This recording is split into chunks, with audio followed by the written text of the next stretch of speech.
Okay, this is the second dish that we're going to review for Food Focus this week, which is our Baja fish tacos. And I'm going to turn that over to Matt to talk about them because this is a brand new item.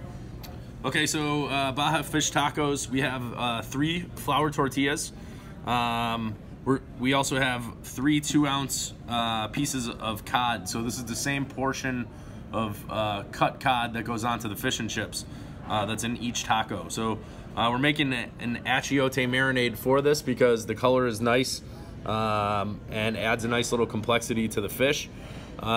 This new achiote marinade is simply achiote paste and garlic oil that's left over from the confit garlic process, which we will also use that for the chicken breast for the chicken BLT moving forward. And the main difference between the former achiote marinade and this is the removal of pineapple juice. Correct. Right? So no more pineapple juice. The pineapple juice would actually cook this fish, kind of turn it into ceviche, which we don't want.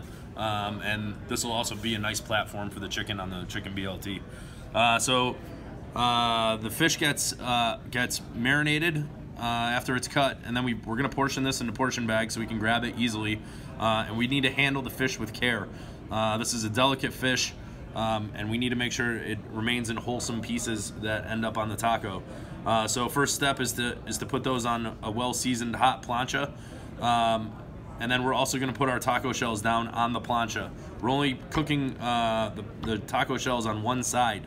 So once they start to bubble up on the top side, they're done.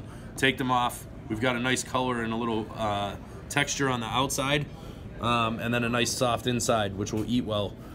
So once the tortillas come off, you're going to set them in your taco stand to build your taco. We have shredded cabbage from the coleslaw mix. 50-50 red and white. That's just going to be raw right underneath to give it some lift and add texture.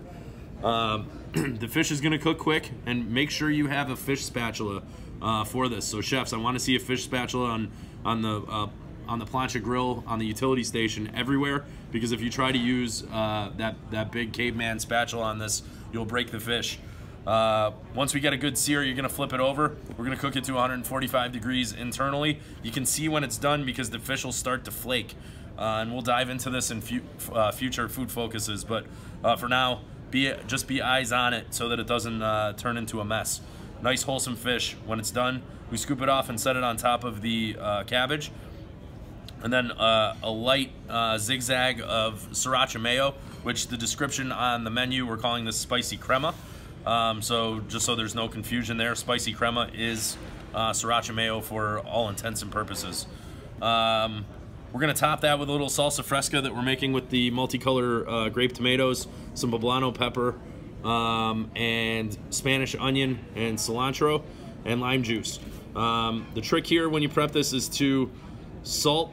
The recipe reads to salt the diced grape tomatoes in a bowl, toss them with salt, and then we're going to put them into a china cap and allow them to drain for 20 minutes. So chefs, train your prep cooks to set a 20-minute timer, let that drain to pull some of that moisture and purge out. That'll intensify the tomato flavor.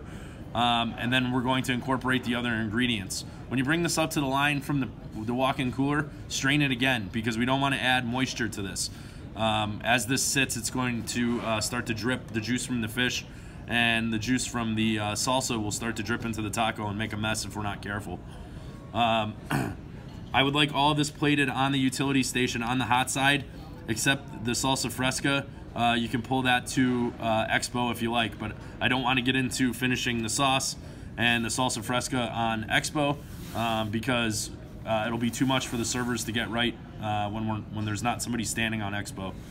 Garnishes on the side, we have the grilled chopped jalapeno that goes in the queso, and then we have a little bit of guacamole and a 1/6 of a lime wedge, and that's the dish. So this is obviously tacos we've done before in the past with pulled pork and brisket tacos. This is a nice first fish taco that we've done.